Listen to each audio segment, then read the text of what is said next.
welcome everybody. Welcome to the hashtag LSTS conversation series. This is a three-part conversation intended to delve deeper into topics that I believe are relevant to the culture, definitely dear to my heart, and that are mentioned in the upcoming song that I plan to release at the end of this conversation series. And so you please tune into part one, part two, part three to kind of go into the conversation. Hopefully there's something you can pick there, and then you can stay up to date with all things pertaining to this conversation and to the song with the hashtag LSTS. This conversation is part one of a three-part conversation series. At the end of the conversation series, I am going to release a single or a song. That's right, free music, and you'll be able to check it out. But right now, we're going to delve into the topic, and I'm so proud to introduce my guests to you guys, Jay Bolin and Frank Cage. What's up, guys? Hey, what up? What's up? Shout out to the people. Man, I could do, as I always say, man, I could do a very, very long introduction of both of you guys, the guests that I brought up to the conversation. But there is no need. I just want you guys to tell them a little bit about yourself, because I know from what I know of you guys, your resume speaks for yourself. So we have an artistic conversation that's about to happen, and I am a music artist, but I've invited you, Frank Cage, who is a graphic design videographer, all of that, all out of the arts realm. And then we have Jay Bolin, who comes out of the fashion arts realm. And so I just want you guys to just tell a little bit about yourself. Jay Bolin, let's start with you. Tell me what you do and who you do it for. So I'm Jay Bolin. I'm originally from a really small town in Mississippi called Roxy. Yeah. It's where I grew up. It's where I spent the majority of my life up until 2 years ago. And started out in the fashion industry that I created there myself, getting my fashion degree in Barnes & Noble, which we both know doesn't really exist. But it's where I went and studied and better myself and doing what I do. So eventually, opportunity continued to happen after social media. Yeah. Opportunity continued to fluctuate over. Like it just kept going higher and higher and higher from my MySpace, my top 10 friends, up to now on Instagram, having over 100,000 friends. God has been very gracious. He's given me the opportunity to work with some phenomenal people that are super influential to the world. Morris Chestnut, Vivica A. Fox, Nicole Ari Parker. We have Mary, which is such a fun, phenomenal group. God has been so good. It's always hard to name everybody. Yeah. I have been blessed with the opportunity to work with over 50 different celebrities in the past 10 years. Like, that's nobody but God. Absolutely. Man, that's super cool. So in the fashion world, you're very, very plugged in and actually serving and styling the clients, obviously, that you probably, I don't even know. You know what? I'm not going to get into those conversations just yet. Let's go to Frank Cage. Frank, talk to me. Tell us about your company. Tell me about your company and tell me some of the companies that you service as what you do. Good deal. Frank Cage, as you said earlier, started off in 2008. So been doing business for a little while now. Just a brief introductory how I sort of got into it. And probably high school, when I graduated, like I had no clue what I wanted to do. All I knew is that I love the fine arts.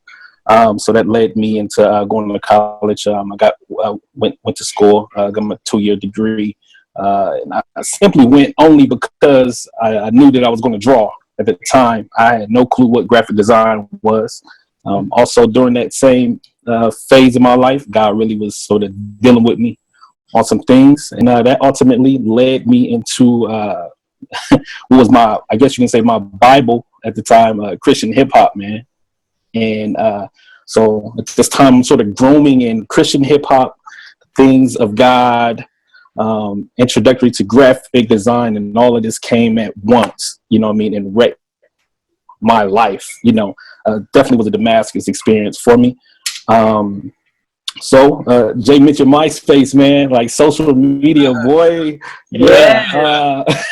It was crazy because, the MySpace game was, you have as many friends as possible. At that time, then I had just Christian hip hop cats, you know what I'm saying? Because that's all I was following. And I had created my portfolio, put it online, built a website. And man, I went through probably like 1,000 cats, copy and pasting the same message. And I led from one individual to another, and just sort of word of mouth took off from there. Like I said, that was like 2006, 2007 when that happened. Man. And it's amazing because from that message, that post is almost, still sort of riding that wave to this day. God is definitely doing some things with that. Individuals that I've worked with is definitely what I would call the OG, the truth. That's my big homie right there, man. I've done some work for some. Yep, yes, sir. Done some work for some professional athletes. Done some work for Bubba Watson. Work has been featured in Billboard magazines, things of that nature. Tons of ministries, churches. That's really where my heart is. I love doing work for ministries. Sort of updating the church, if you will. Tons of small businesses. And here I am today. God has been faithful. I've been doing it full time since 2008, and He's still bringing the clients. I'm still knocking out projects, and it's been a great experience thus far. That's awesome. That is awesome. First of all, I got inspired just going with you on the journey of like hitting up 1,000 people via MySpace. Like, talk about grind, right? Yeah. Yep. It was real. Right.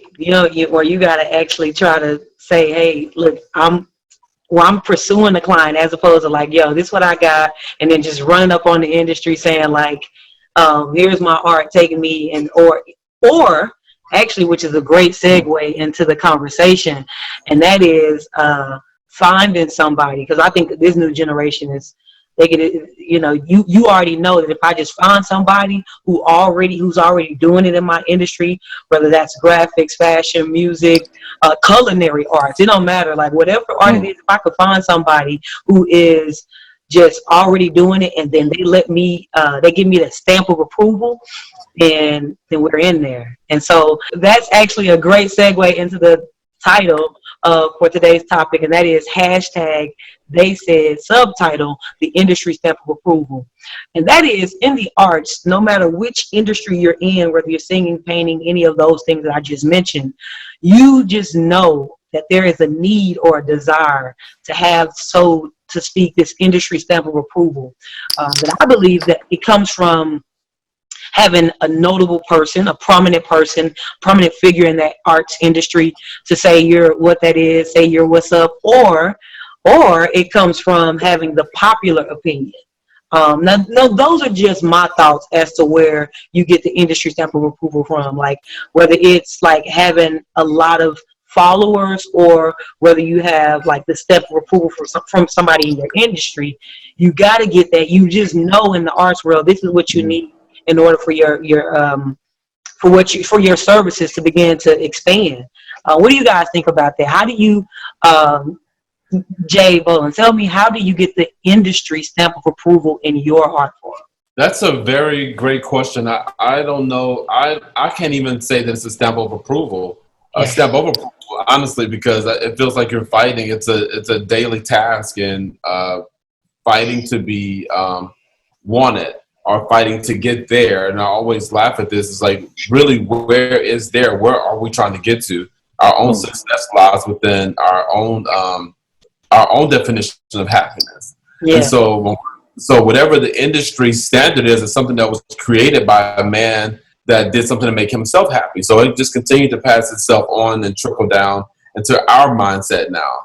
So as far as being recognized, I do think that there's a power of the tongue, and that is passing your name along to the next person. That's just the power of networking. Right. You know what I mean? And so that power of networking, I'll never forget, I had a small magazine and named after my son, and it was called Denim Magazine, and it was a fashion magazine that was for the everyday man and woman that just wanted, cool fashion tips, affordable fashion tips. And so it was celebrity driven. The magazine was the celebrity side so that we could bait people in to come and look at the magazine. So I reached out to Melinda Williams. Her name is Bird from Soul Food. I'm not sure if y'all remember her. Short hair, very chocolate, beautiful lady. And I reached out to her on MySpace. And I just said, "You're very beautiful and I can't wait to work with you one day." And she said, "I love your work." And I literally fainted. Like, At the time, I was working with a lot of people like in my city, like my local radio host and just whoever I can get my hands on at that moment. And I was working with a lot of gospel people as well. And so a lot of the gospel people that had at the top of the gospel game, they weren't trying to hear what I was saying. I was a newbie just coming in the market and no access to anything, no resources really, just kind of a brother hustling, trying to make a dream happen. Yeah. And so when Melinda found out exactly what I did, where I was located, she flew into Mississippi. When I told her about my dream of the magazine and how I wanted her to be the first cover, she literally got on a plane by herself and came to Mississippi and did a photo shoot. And it blew up from there. At that time, people were, we were happy to be getting on outlets like Media Takeout and the YBF and all those places were like the big places. So now it's like the Shade Room and all that, and Fashion Bum Daily. But at that time, those were our media outlets. And so I remember everybody going nuts.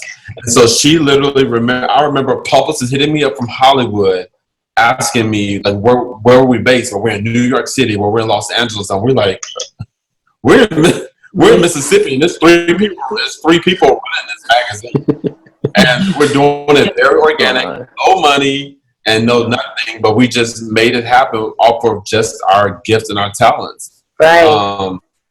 And so she ended up passing her name along to Nicole Ari Parker. Nicole Ari Parker flew in to come and do her photo shoot. Then after Nicole Ari Parker told her husband, who was Boris Kojo. After Boris Kojo, Nicole told Vivica Fox. Then Vivica Fox ended up telling Cynthia Bailey. Then Cynthia Bailey ended up telling Nene Leakes. So it was a flow. And so along with all of this, it was helping me to build a lot of things. It was helping me to build my reputation in the industry. It was helping me to gain my resources and to make people a believer of who I am and what I do. And so I think it comes from taking a chance. I think it comes by when that chance happens, when that chance looks like it's about to happen, holding on to it and putting the hard work in with it. Right. So so I worked my butt off. Yeah. So you're not like you don't never really. What is the real stamp of proof? Like you, and especially in fashion, you don't believe like there's ever a time where you feel like you just have this. It's just you just keep working. You keep working, and of course, networking was an important part. But overall, it's like once you get that, what is that? That little momentum, you just keep letting it roll and letting it letting it snowball. Is that you feel like it's more of a snowball? Yeah. And if you're a real artist, we're always looking at how we can beat what we've done. But we never have a chance. Most of us never really have a chance to take in the greatness that has happened for us, because before we even get to the next thing happening, we're already thinking about the next thing. Right. That's just the way our minds operate. We're always thinking about what's new. We're leaders. Right. So we're always thinking about what's new, what's fresh, what's innovative. And so we're always on the go. So there'll never be a comfortable moment for us. And the ones who are comfortable in the market are usually stagnant, or their business end up being short term. That's good. Wow. Listen, I want to ask you, Frank, as well, what do you believe, how do you believe you get this industry stamp of approval in the arts realm? If I had to say what the stamp would be, in my field, I think it's longevity. I think it's experience. There's tons of graphic designers, the field is very competitive, especially with social media. You know what I mean? I still get a kick when I get new clients. It just bugs me out because there's there's so many of us out there, you know what I mean? Right. And I follow some of the cats that are way better than the things that I'm doing. So I'm like, man, this guy is really bad. You know what I mean? So yeah, I think that's the stamp, you know what I mean? Because to sort of have that repeat, you know, clientele that's coming true. back to you over and over, year after year, you know. And as Jay was saying, you know, as an artist, we're always looking to do that piece even better, you know what I mean? And executing that, I think that's the stamp right there. Like Frank, you said that early on you kind of was looking for that stamp of approval. Jay, you said that when you had the actor that says they flew down to be a part of your magazine, you're like, oh, you almost fainted, you know?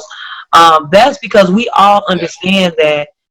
Yeah, we understand that when we get that type of momentum of stamp or whatever it is we want to call it, I think it gives us like an Oprah effect.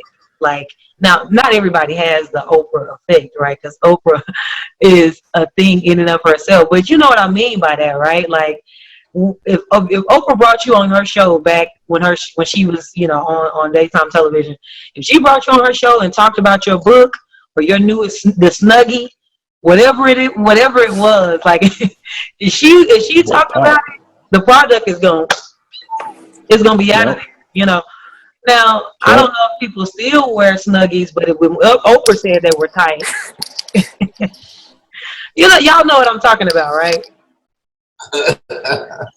You've seen it, like, you know, there's like the Oprah's book list. Like if Oprah says read this, then your books are just, and so I think the reason why some artists, why they seek that is because they feel like that's gonna happen. But so here's my next question. If you get that, if you get the Oprah button push, if you get the actor that says they're going to be on your magazine, if you're in your space that you kind of got your anchor in, Frank and CHH, if you get that button pushed on you, what effect does it have for the artist when we do get a stamp of approval, when we do get the industry head nod? Like what effect does that have? You know, especially in your industries. It could go either way when that person gets, when you get quote unquote the green light of like the welcome into the mainstream world or into the industry. It could go either way. One way is that you're going to be grateful, you're going to get in, you're going to work hard, and you're going to continue to grow,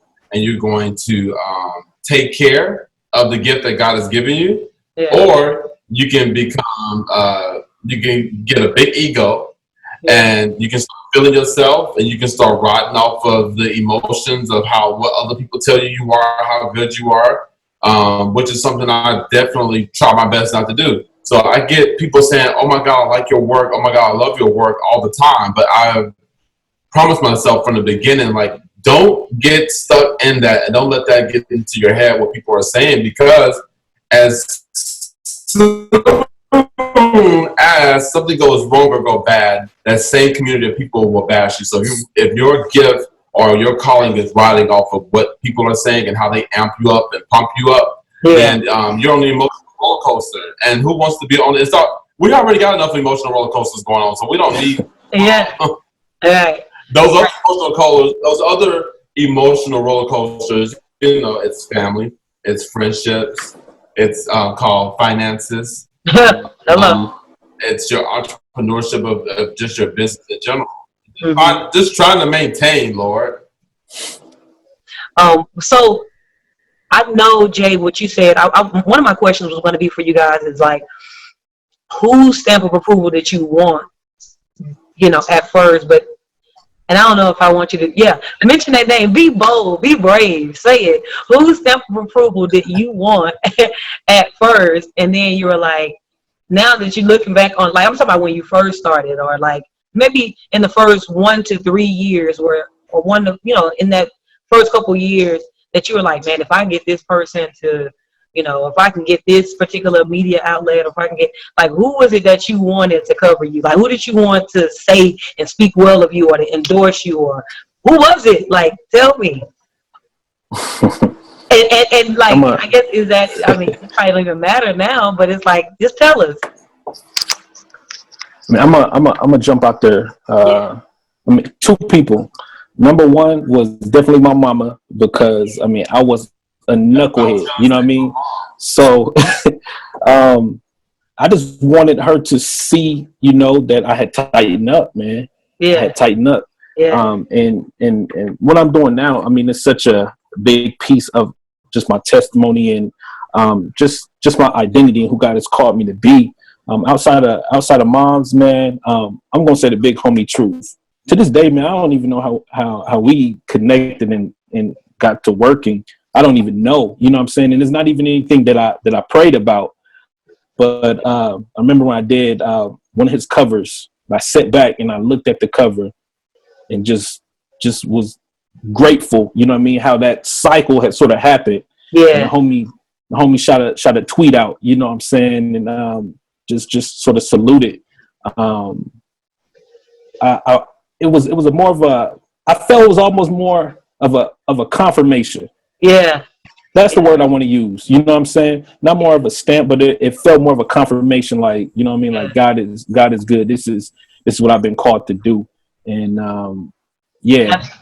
Absolutely. I like that you just said that, because I would like to say to anybody that's like seeking out, like there's this one person, there's this somebody that I just feel like if I could do something with them or do something, work with, for, however, like it would just mean the world. And or like what Jay Bolin is saying, like the people who are just, you want people to begin speaking well of you, just people in general at large. Doesn't have to be a person of prominence, whether either or. I just would always encourage people to like take all of that, whether the opportunity to work with that person from a sample approval or the opportunity to begin to get spoken well of by the popular, by the masses. Take that as confirmation and not validation. That's good. Because what's happening is it's almost like this understanding that if I can get them to do it, then that would mean if I can get this person to say it, or if I can get this many thousand people to follow, or this many, like it's almost like they're validating my art. Like, man, that's when it's good. I know it's good if they say it. Like, it's not good because they said because it was good. And I hope I'm answering this correctly. So, like, kind of going back off of what he said, I've always wanted my mom and my dad to like what I do or to help me out with what I do. As far as somebody in the industry that I always felt like I wanted to hear that yes from, I think it was when I first started, there was a publicist out there that represented a lot of people. And I really wanted that publicist to believe in me, because if that publicist believed in me, it was going to give me access to be able to, you know, do wardrobe for all those different celebrities or those high profiles. And that person never gave me a chance, ever. And I remember seeing them backstage at an award show. And we both were on the same side of the red rope. And he literally looked at me and asked, "How did you get here? Like, how did you get on this side?" Right. And where are you? and he's still great at what he does. Even now, he's still great at what he does. And I've actually shared this with him after years later. Like, that moment of you doubting me, that moment of you making me feel like I didn't belong, that made me search for something within myself that I was able to get my assurance from my own self, that I didn't get it from other people. And it was a tough journey, taking a lot of no's and people telling you where you were was not going to work for you.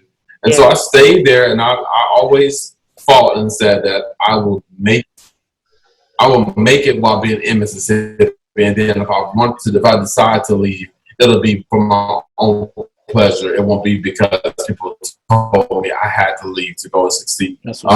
So between the industry agencies, and when I say agencies, we're speaking of agencies that represent fashion stylists, agencies that represent hairstylists and makeup artists, because those are the ones that were booking people for Essence and for the Essence cover shoots and for music videos. And 2 months ago, that agency followed me on my Instagram page. It's been over a decade. Over a decade now. Had you been still waiting on that stamp of approval, you would have never got started. Come on now. So I'm happy you weren't waiting. That's why I'm happy you weren't waiting on that for some type of validation. But you guys said something that this was not in my notes, and I actually didn't factor this group of people into the they said. I got the they said as in the prominent person, the they said as in the popularity, the masses, popular opinion. But y'all mentioned something that's important too, and that is in your artistic and like endeavors, you want your family, like you want that stamp, you want them to say, like, so for me, like I wanted, out of everybody in my family, I wanted my grandmother to say. My grandmother has passed since, recently, but you know, she is so such a stickler about things. I wanted her stamp of approval. Like she said, I've seen TV and everything or the other, and you look about like the folk on TV, so you're professional, you know. And I'm like, man, that is a stamp that we all really, really want, but I just don't want people out here waiting for their family to sign off. Just like the agency didn't sign off, you also don't want to wait on, I mean, go forward in what you believe you're called to. You know what I mean? Like, go for it in what you believe is your purpose. Like, don't, they may not always say, you know. Now, when outside of family, when you're talking about people in your industry who matter, who give you access, or the people of prominence, sometimes they don't always give the green light. They don't always give the yes. They don't always give the stamp. I'm not sure. It's not always like a technical decision. Like do they always reward the most talented, or does it just reward the most connected? Whatever you think, your industry. So my definition of rewarding is a paycheck. So yeah. Well, I mean, what I'm saying is that's my definition. Right. So okay. So for example, in the music realm, right? Right now, whoever has risen to prominence, there's like somebody who is not really that good, but they're popular, right? They're not really good on the technical level of what makes music what makes it sonically good or whatever, anything like that. But they're popular. They've caught on for whatever big drama or scandal or whatever reason or they're on. And while they have that platform, they have the ability to actually grant a stamp, grant a yes, or grant a go, a green light to somebody who's maybe not as talented as well. They could just give it to somebody who they're just connected to. I don't know. What do you think about that? What do you think about that, Frank? Do you believe that the stamp is always given? I think in my lane I would say it's probably towards the individual that I would say worked the hardest, man. Mm-hmm. Worked the hardest, as in. Because okay, there's all right. Let's just speak. Maybe let's even just speak on the music. You know what I mean? Like there's the artistic expression of that, but there's also, you know, the business side of it. You know what I mean? Going into the graphic design, yes, there's the creative side, but there's also customer service. There's also, you know, there's other elements that, you know, that you can work hard in that will set you apart. You know what I mean? Like it isn't always just based on like, man, like this artist is dope at what he does. You know what I mean? I've gotten one niche that I found that I do very well, that a lot of designers don't, is I listen good. Like I love to listen. You know what I mean? I love to listen. So I mean, with that, and I mean, you connect it with some discernment. You know what I mean? And you're able to pull out some pieces. You know what I mean? For the individual that you're working with, that other people can't do. You know, I think it just really boils down on. So the hardest work. So hardest working could be like some soft skill, or it can be a hard skill, but it's something that they're doing with their business that's that they're working. They're just constantly working. Whether it be the most talented, is just the most active, or something like that. Is that what you're saying? Definitely. Yep. All right, Jay, you were getting ready to say something about rewarding A is. lot of the people, I think that a lot of the people that have that platform now. So when we say they're connected, people get connected for a reason. So it's either their hard work that they did in networking, their hard work that they did as in, because it takes a lot of work to go to a network. It takes a lot of energy out of you. It takes a lot to go to all these mix and mingles, going to, you know what I mean, to all of the industry has to offer. It takes up a lot of energy to do that. It takes a lot of hard work. It takes a lot of money. You know, whether you're investing in your look to even go to these events and stuff. So for me, I think that's a fearless side. They're fearless people and they're hardworking. So they may not have the talent, but they're fearless and they're hardworking, which makes them just as compatible at the end of the day. Yeah. Because if you have that gifted person who won't put in the work, then what does that do for them? Mm-hmm. Does that mean that the person that is not gifted and works really hard is not supposed to have, because the gifted people are quote unquote lazy, or lazier, or as more doubtful, or not as assured themselves in their own gift? I think a lot of times that they don't even know what their gift is. Sometimes it's a blessing that they don't even know what their gift is, and they go after what they actually want because they feel like they have nothing to lose. So they go at everything fearless. Mm-hmm. With us, we love and adore our gifts and our crafts, and we put our hearts in it, so we don't want to lose, and we don't want to fail at it. We're just afraid of doing that. Yeah. So I think it's just two sides to it, honestly. Yeah. Absolutely. That's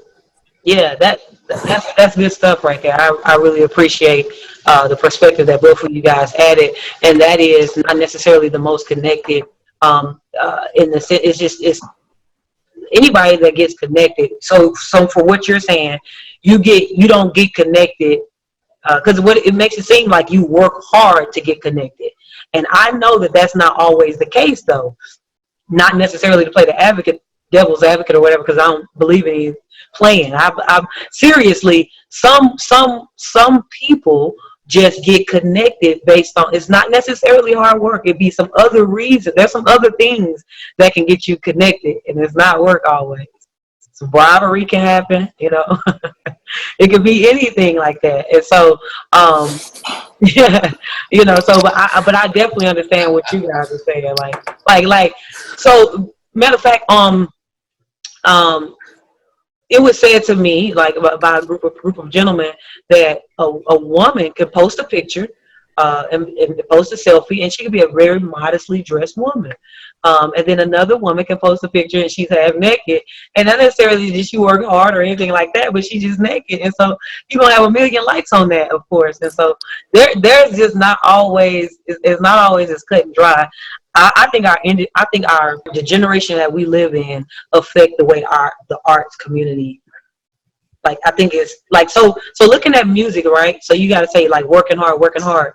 Whereas back in the day in music, they were just trying to find the most talented. They were trying to discover who was the most talented, you know. And then once you got discovered, you work hard. But now it's like you got to work hard, you know, on the front end.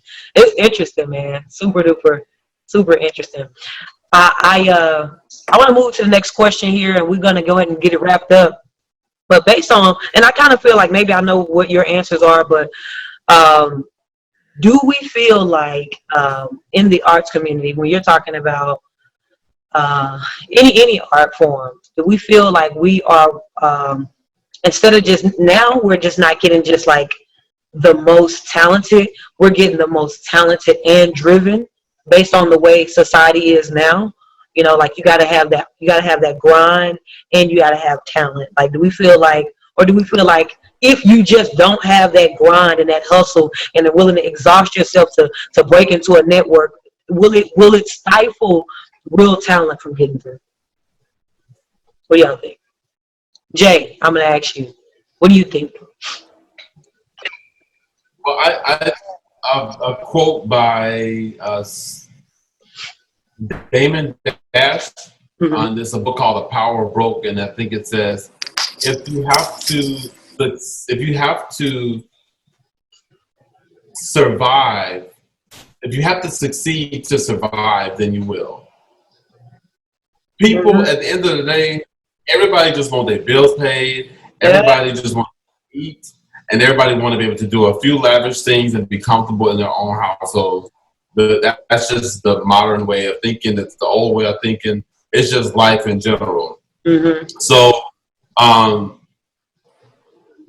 there's longevity in a lot of it, and there's short-term. A lot of the short-term people are the people who get in it, and it's quick and it's easy and it's fun, and they find the really cool ways of getting around.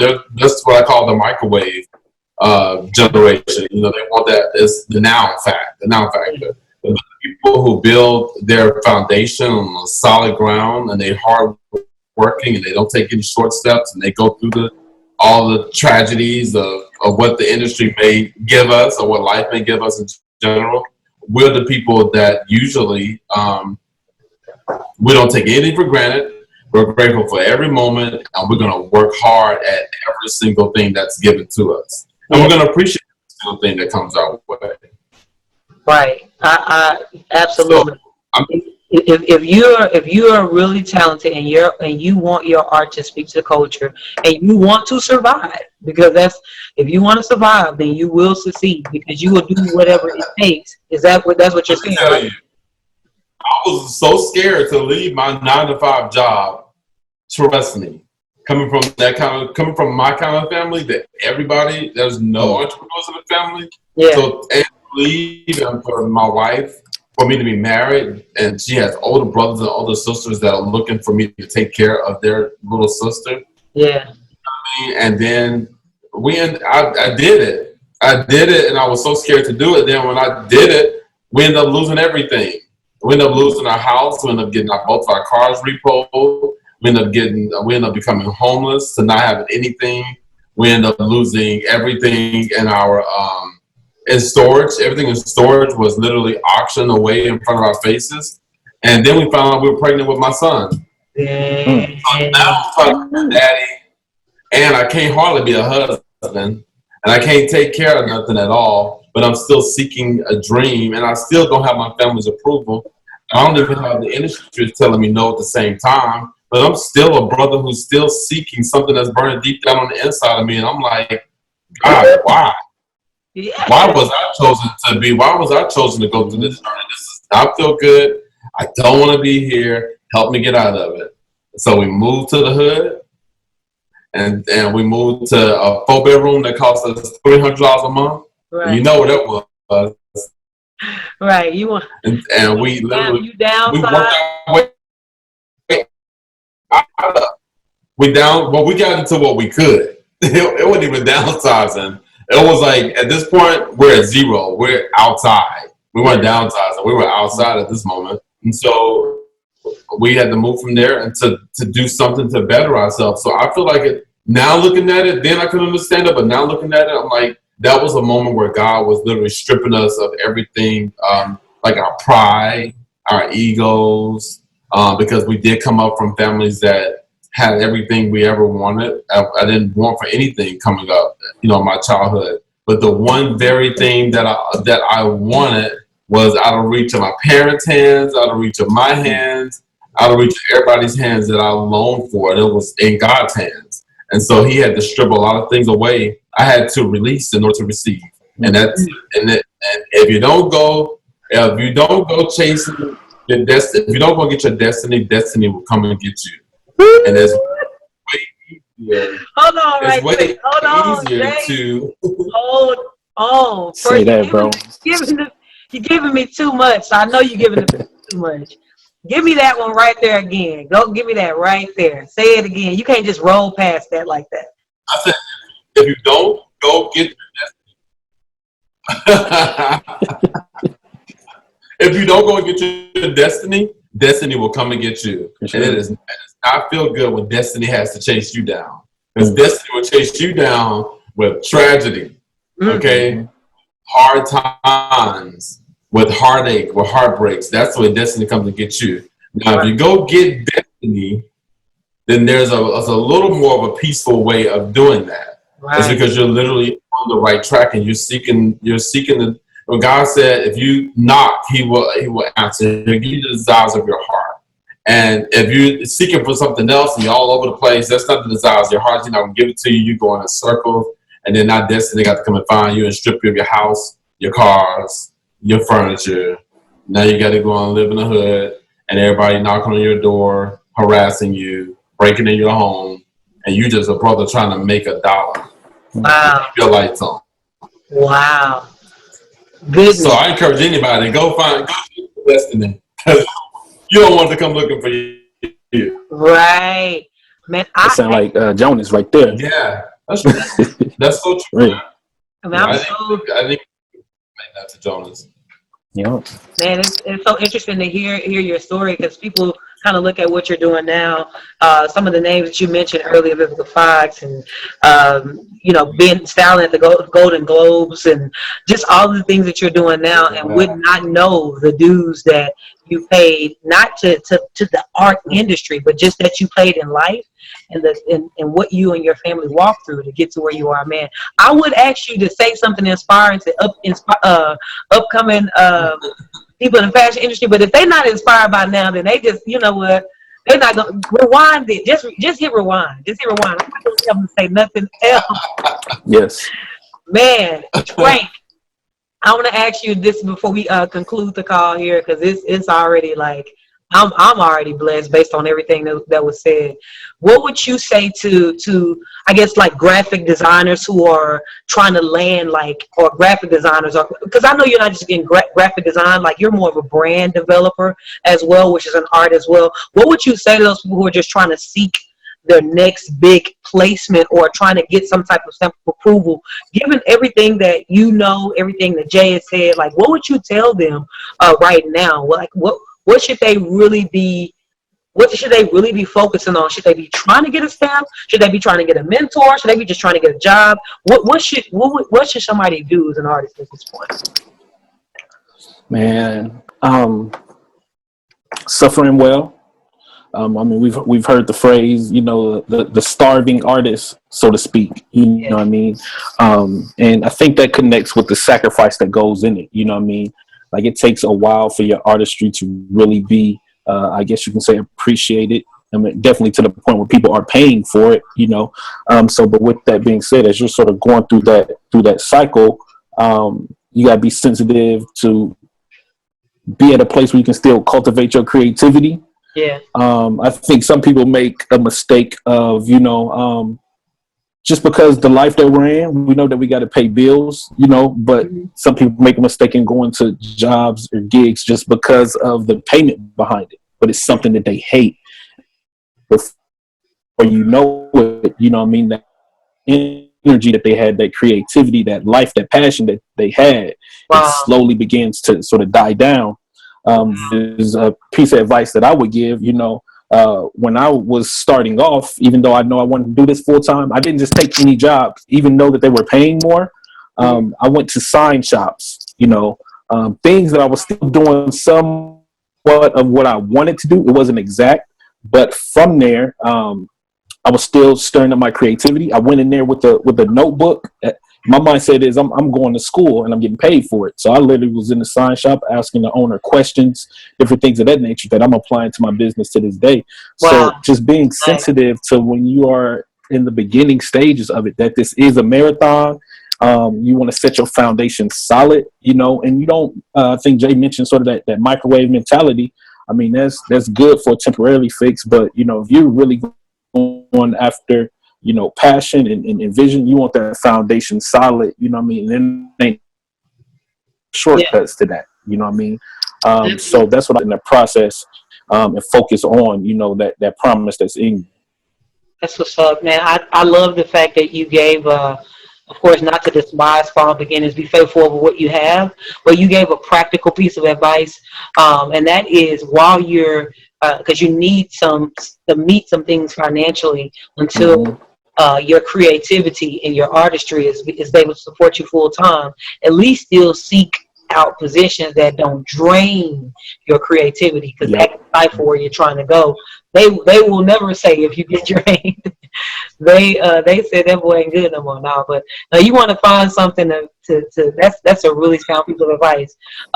Jay Bolin, do you have a technical piece of advice that you want to that you'd like to give, like something that aspiring people in the arts, in the fashion arts world could that they could be doing, or that they could be doing differently that you're not seeing done? So like they're watching this, they don't always, they've heard all the other. Go ahead. I would say the biggest thing that I see that's lacking a lot in the business, especially in the African American community, would be the business side of it. Whereas a lot of us are really gifted, but then we don't have our business together. The business side of us, business side is what keeps us from being either wealthy, and it also keeps us from having longevity in the market. You find that majority of the people that put business into it are people that attract money, attract great wealth and great health. Absolutely. And they create great balance, boundaries, and good contracts. You find yourself not being overworked. When you're doing business, here's the trickle down. You're doing business, do contracts, people sign contracts, people pay checks on time, people respect your time more, you're setting boundaries, setting limits, you can go home, you can sleep, and you have good night's sleep, you can eat well, you have good health. Come on. Wake up the next day and you can be better than you were yesterday. Yep. But it's nothing like no contracts, getting burned, clients not respecting you, your time being misused, to getting no sleep, to waking up the next day an hour after you went to sleep.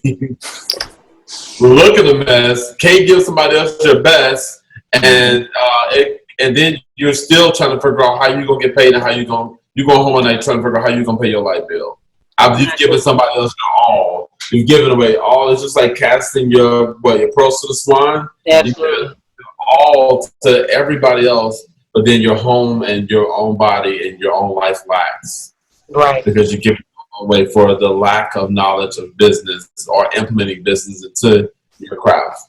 Absolutely. So if anything I say is that the craft is in us already, the gift is in us. It's cool to educate ourselves and to be great in that world and continue to educate ourselves and become greater. But at the end of the day, the business side of it, there's a plan that has already been put in place, and all we have to do is follow that. Right. That's good. Absolutely. Those are very. This is why I wanted both of you guys on the conversation, because y'all add such different but on point perspectives. Like, find something that doesn't drain your creativity, and particularly artists have the ability to not survive but to thrive and achieve great success if they add a corporate structure to the artistry. It can't just be the technicality of all what makes. I mean, your cakes. If you're a culinary or you're a baker and your cakes taste, they good now. But just get your business together. Like, that is sound advice, man. If you guys are not inspired by this point, I don't know what will inspire you. No, I know what it is. Part 2. Tune in to part 2, man, of the conversation series, and keep rocking with us with the hashtag LSTS conversations and the song that will be coming out. Anyway, before I talk more about that, I actually want to just thank both of my guests for being here. Frank Cage, I really appreciate you. Jay Bolin, first of all, Jay, I appreciate you because you are someone I know that you have a ton of stamps of approval from celebrities and all that kind of stuff. But when you decided that you rocked with me, it wasn't because somebody else told you, "Oh, she's tight. That girl can rap." You were able to recognize that by yourself, and that's one of the things that I believe that. You literally blew my mind on stage, and I became an instant fan. That's crazy. And you had gone wherever I knew you were going to be, I would literally try to show up at that location just so I could have the pleasure of being a fan in the audience. So that's crazy. Listen, Hashi Tashi. Hashi Tashi, people, all of that. I appreciate that. To me, man. Thank you. Frank as well, like you guys are killing it in your respective industries, and neither of you guys said. I'm sure I'm there. I'm not saying that I don't have any type of yeses or stamps or any of those types of things. I do, but I'm saying that they didn't wait for somebody else to say. We do that with other art forms, but maybe with not with food, maybe not with culinary. We want to taste and see that the food is good. I don't need you to tell me. I don't care what celebrity I hear. If it's nasty, it's nasty. uh, No, but with other art forms, we tend to be like, oh, okay, well, such and such said, it's like, man, if you're a patron, begin to appreciate the arts for what they are, and don't wait for somebody else to say, because here, as artists, we sure aren't waiting for that. We want to know that our art is serving you guys well. Jay Bowling, man, thank you so much for being with me. I really, really, really, really appreciate you. Frank, I appreciate you as well. How can the people follow you guys? No. Frank, how can people follow you and be a part of what you have going on? IG, Cage Design Studios, Facebook, Frank Cage 11, website, CageDesignStudios.com. Check me out. You see what I'm saying? Consistent branding, Cage Design Studios everywhere. That's what's up. I appreciate it. Follow him. He does really, really great work. And if you're looking for just to see what he's doing and just to stay inspired, he takes you on a journey through his creative process and how he gets to the creativity to help with art. Like, it's just cool. So follow him. Jay, how can people follow you or be a part of what you're doing, or just kind of keep up with what you have going on? You can follow me at Stylist J Bolin. That's my website. That's my MySpace. That's my Instagram. That's my Facebook. Just type in Stylist J Bolin, and that brings you into my world of fashion, faith, love, and laughter. You see what I'm saying? Consistency on the brand. Y'all better pick up these little nuggets. Follow Jay Bolin. Hashtag. You got a hashtag. Tell them about the hashtag. It's called hashtag Rolling with J Bolin. So basically, that's just my life in general. It's funny stuff. It's my work. It's me on the road. So you'll get to experience literally what I just said. Fashion, faith, love, and laughter. So, absolutely. If you ever just wanted to run around with a fashion stylist, wardrobe consultant, and just kind of roll with them, you can roll with them, all right? With that hashtag rolling with J Bolin. Man, I appreciate you guys. Y'all feel free to chime out from here. Much love, much respect. You guys have spoke well, and if the industry doesn't ever give you that stamp of approval, listen, boom, y'all both got it from me. Peace out. Thanks, guys. Thanks, Shy. All right, now, for those of you guys who have stayed till the end, I really, really appreciate you for listening to the entire conversation. Wasn't that good? That's a question. That was a rhetorical answer. No, seriously, man, that was really, really good. First part of the conversation, hashtag they said, subtitle, industry stamp of approval, with our guests, Frank Cage and Jay Bolin, man. Man, they are both killing in their industries, man. If you're an aspiring artist, if you're an artist that's already out there and looking to go to the next edge, please rewind this. Look at that. Look at that poet. You see what I just did there? Go back, rewind this, man, and find some nuggets in there to keep you going. And for everybody, all of my followers and everything, please stay tuned to the next part of the series, part 2, and that's going to be hashtag She Said, subtitle Women in Hip Hop.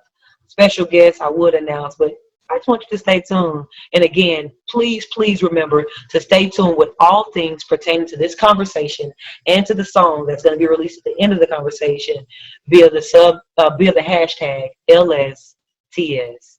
Man, much love. I said it once, I've said it twice, but I'll say it this time and mean it with all my heart. You guys are amazing. Thanks.